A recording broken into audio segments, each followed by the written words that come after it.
c'est parti pour 26 km jusqu'à Torre Mejilla.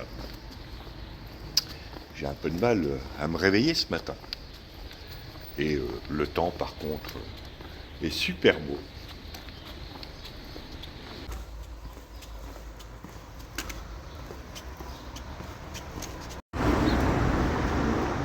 Comme il n'y avait rien à l'alberguer pour faire un petit déjeuner,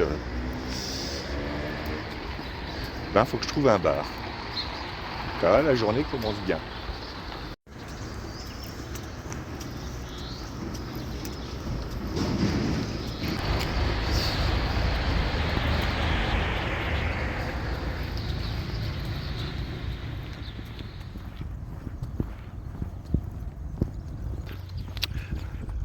Ce petit déjeuner a fait du bien. Maintenant, il ne reste plus qu'à rejoindre Torre Mejilla. Et cette étape-là est relativement plane. C'est même un petit peu en descente tout le temps. Donc c'est plutôt cool parce que la journée va être longue quand même. Et peut-être un peu chaude.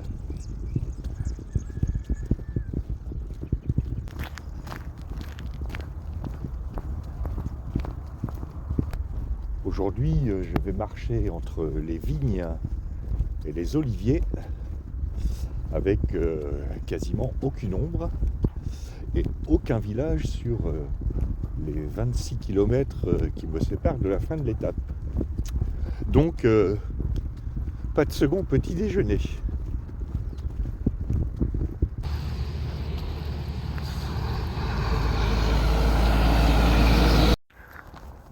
J'aperçois Marco et Gabriel qui ont dû s'arrêter pour enlever une couche. Ce que je vais faire aussi parce que va commencer à faire chaud. Il est même pas 9h. Voilà. Là c'est mieux. Comme vient de me dire Marco, là on est vraiment sur la Via de la Plata. C'est-à-dire ces grands chemins de terre qui se perdent à l'horizon. Et quand l'arrivée se dérobe aux yeux, c'est souvent autant une question de mental que de physique.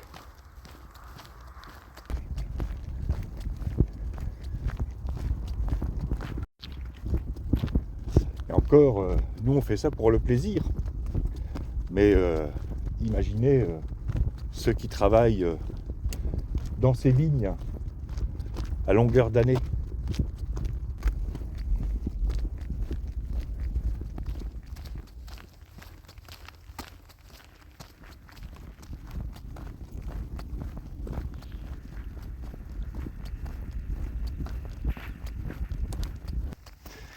Des chemins comme ça, vous n'avez pas fini d'en voir.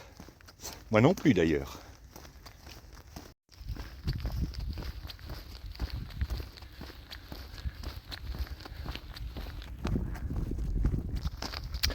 Je crois que je vais faire une vidéo que avec des chemins.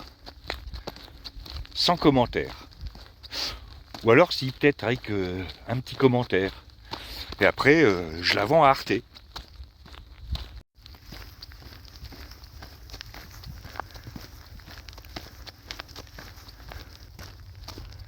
Les chemins de terre de l'Extrémadour serpentent à l'infini. Un marcheur solitaire les parcourt, essayant d'atteindre une destination qui à chaque fois se dérobe.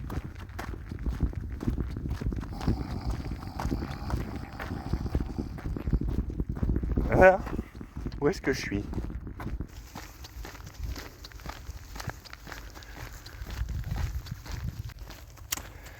C'était le bref interlude d'une chaîne franco-allemande.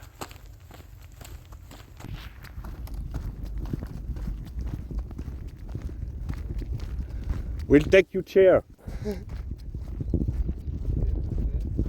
Yes.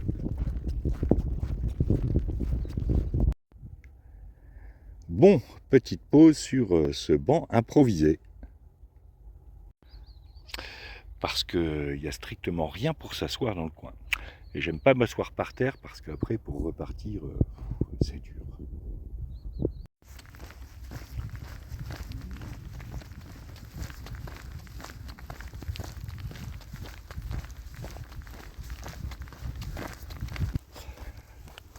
Comme vous le savez, je traverse l'Extrémadour. L'Extrémadour, c'est une des 17 communautés autonomes d'Espagne. En Espagne, les communautés autonomes, c'est un peu l'équivalent chez nous des grandes régions, mais avec plus d'autonomie.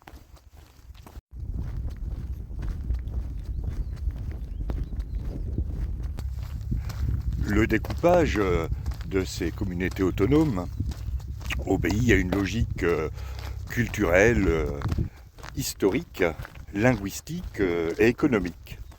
C'est-à-dire que le découpage paraît pertinent au regard de la réalité. Normal, ce ne sont pas des énarques qui ont fait le découpage.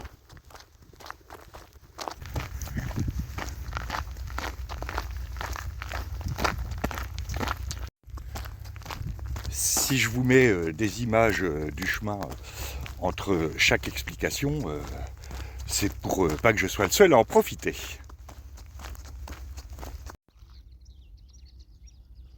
Comment ça?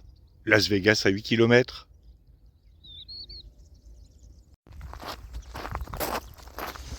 J'ai dû me planter quelque part.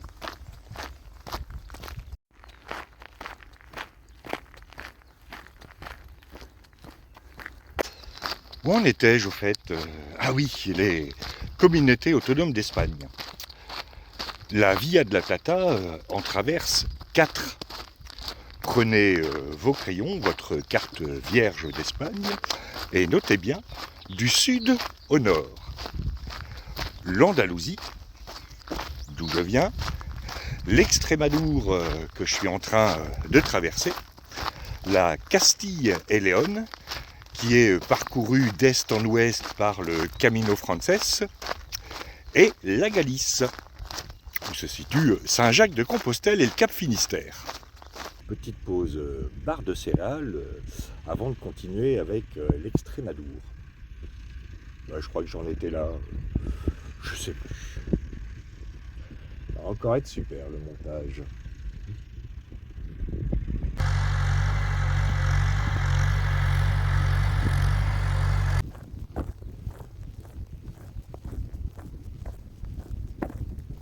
Bon, c'est pas tout ça, mais il est temps que je reparte parce qu'il me reste un peu de chemin à faire. Je vais donc reprendre mes explications sur le découpage administratif de l'Espagne. Et bravo si vous arrivez à suivre parce que mes explications sont aussi claires que celles destinées à vous aider à remplir un formulaire CERFA. Ce qui veut dire que je suis tout à fait apte à devenir conseiller ministériel.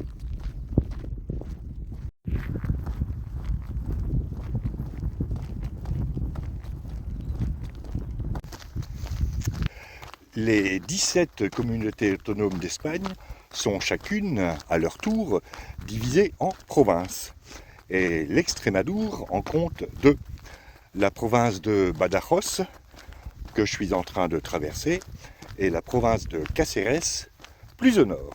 Badajoz, c'est situé juste à côté de la frontière portugaise. La capitale de l'Extrémadour, c'est Mérida. Tu l'as déjà dit, non? Je sais plus. Alors ça, c'est une longue ligne droite.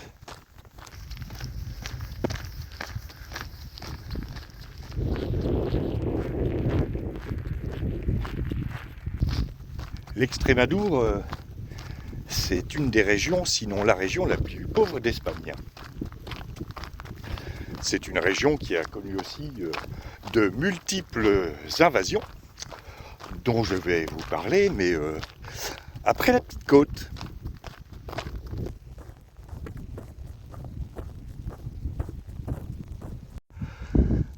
They've made a place just for us.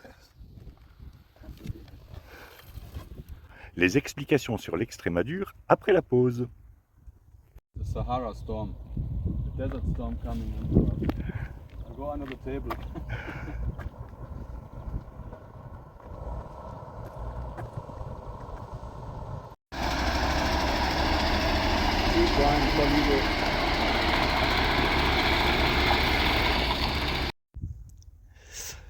Dans les camions qui viennent de passer, des milliers et des milliers de litres de pinard en direction du Portugal.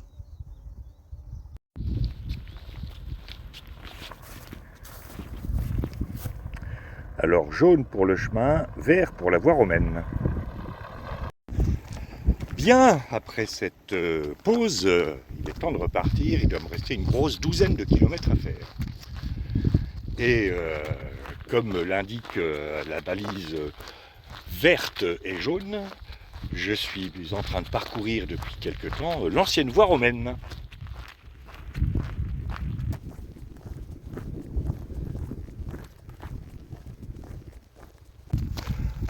Sauf erreur de ma part, puisque mes réflexions ont tendance à se diluer au rythme de mes pas sur ces longues lignes droites, il me semble que je ne vous ai pas expliqué d'où venait le nom Extremadura.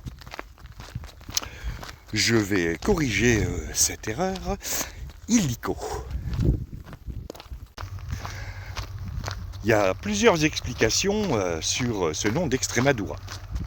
La première, c'est à l'extrémité del Douro ou del Duero en espagnol. Le Duero, c'est le fleuve qui prend sa source loin là-bas au nord-est, traverse la Meseta d'est en ouest, loin au nord, longe sur une grosse centaine de kilomètres la frontière entre l'Espagne et le Portugal, ou plus exactement c'est la frontière entre l'Espagne et le Portugal qui longe le cours du fleuve, et le Duero, devenu Douro, se jette dans l'océan Atlantique du côté de Porto. Ça, c'est l'explication géographique.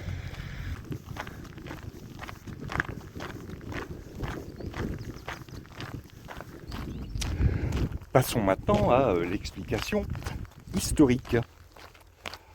Selon les spécialistes de l'histoire médiévale, Extremadura signifierait la frontière extrême entre deux royaumes.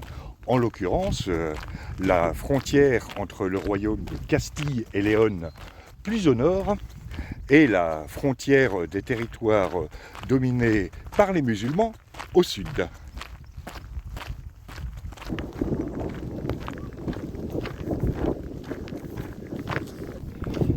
Je vous disais tout à l'heure que l'Extrémadure avait connu de multiples invasions.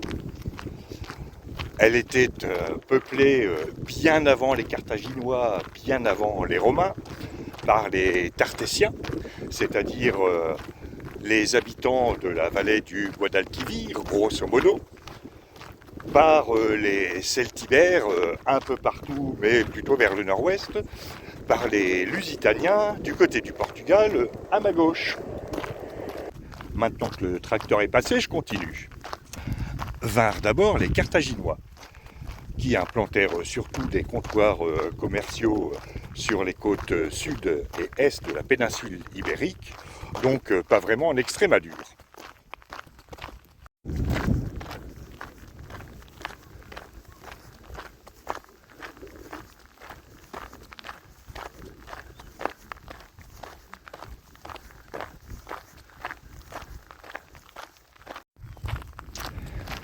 Est-ce à dire que les Carthaginois ne mirent jamais le pied en Extrémadure?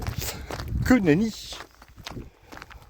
Le seul exemple que je prendrai, c'est celui d'un certain Hannibal, qui organisa un go-fast sur l'itinéraire, paraît-il, que je suis en train de suivre, un go-fast avec des éléphants.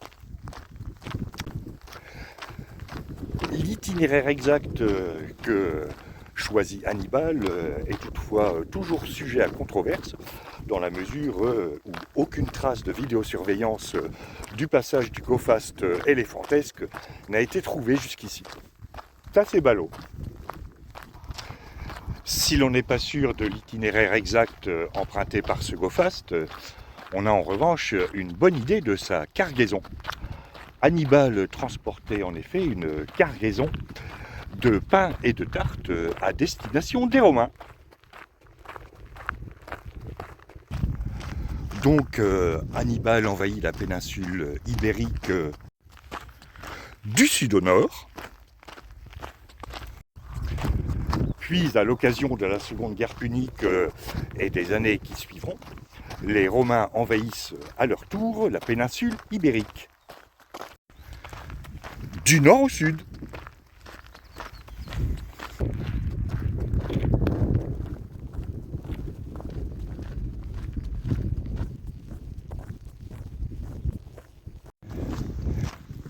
Les Romains profitent de leur présence pour construire ces longues voies romaines avec ces longues lignes droites.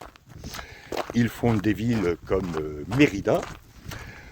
Ils construisent des cirques parce qu'il faut bien alimenter les journées et les soirées avec quelques combats de gladiateurs et quelques sacrifices.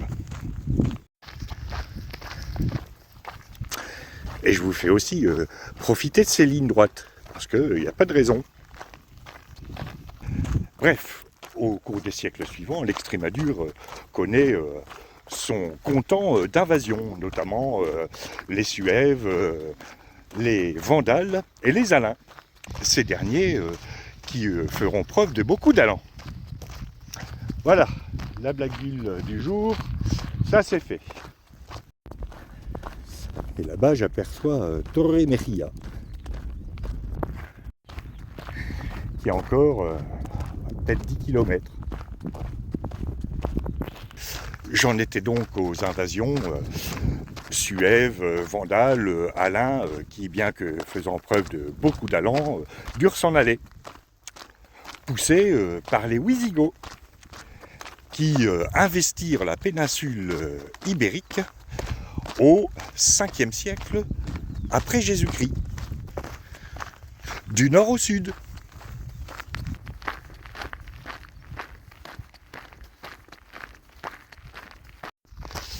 Les Wisigoths étaient tranquilles peinards à boire de la sangria et à manger des tapas les doigts de pied en éventail, quand ils se firent à leur tour envahir par les musulmans au tout début du 8e siècle. Du sud au nord.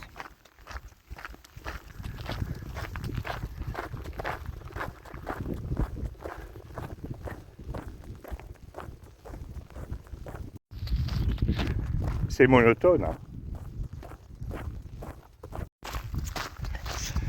Les musulmans donc envahissent la péninsule ibérique, à l'exception de l'extrême nord dans les Asturies. Et au cours de la Reconquista, les royaumes chrétiens reconquièrent la péninsule ibérique du nord au sud. Vous en aviez pas marre de voir tous ces gars courir d'un bout à l'autre de l'Espagne ?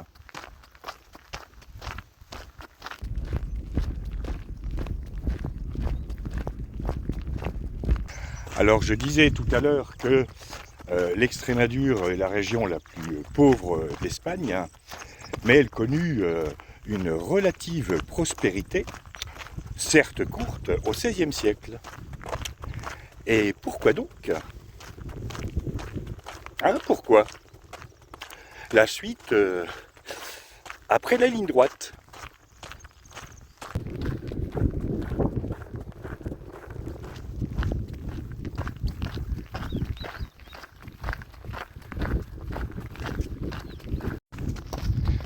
C'est qu'elle est longue cette ligne droite. En plus elle monte.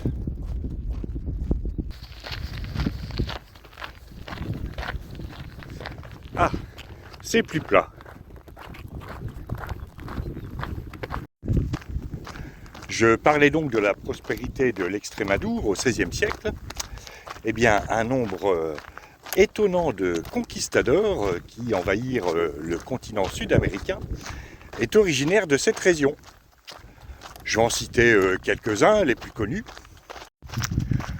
Les frères Pizarro, Francisco et Hernando, qui utilisèrent leur talent de pillards et détripeurs dans l'Empire Inca.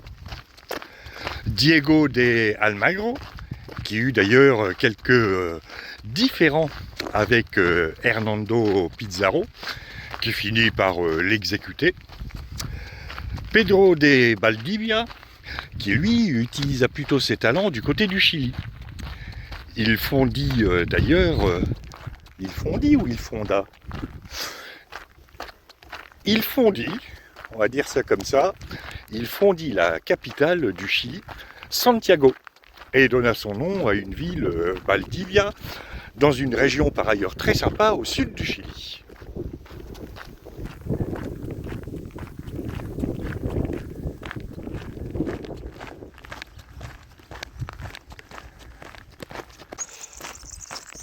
Dernier exemple, Francisco de Orellana, qui sévit lui aussi dans l'Empire Inca, et qui, après avoir traversé les Andes, au lieu de retourner sur l'altiplano, manger des patates, du quinoa et se faire cracher dessus par les lamas, décida de descendre la petite rivière qui coulait au pied du camp. Et c'est ainsi que 4700 km plus loin, il déboucha à l'embouchure de l'Amazone. Voilà pour ce bref aperçu historique de l'Extrémadure, qui aura quand même été laborieux pendant cette étape. Ah, j'aperçois Torre Mejia, qui est encore à 4 km. Et le village recule tout le temps, c'est pas normal ça.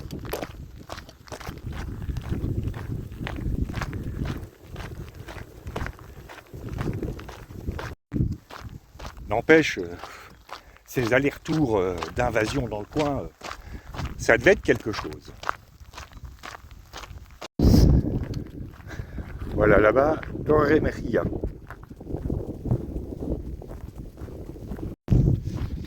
À peu près 2 km, 2 km et demi. Même si ça paraît plus près.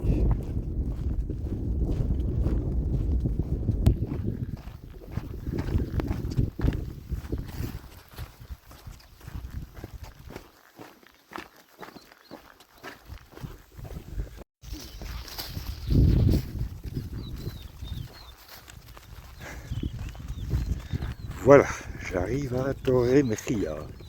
Il y a un attroupement là-bas, je ne sais pas ce que c'est.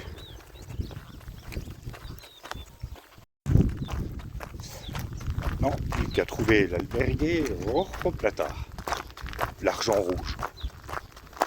Tant que c'est pas l'auberge rouge.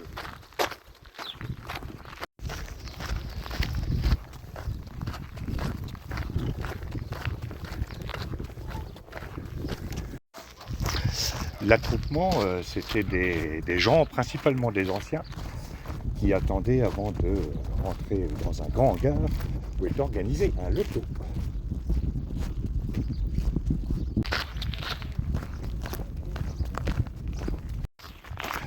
Voilà, c'était le potin de cette étape. Bon, elle est où cette albergue ?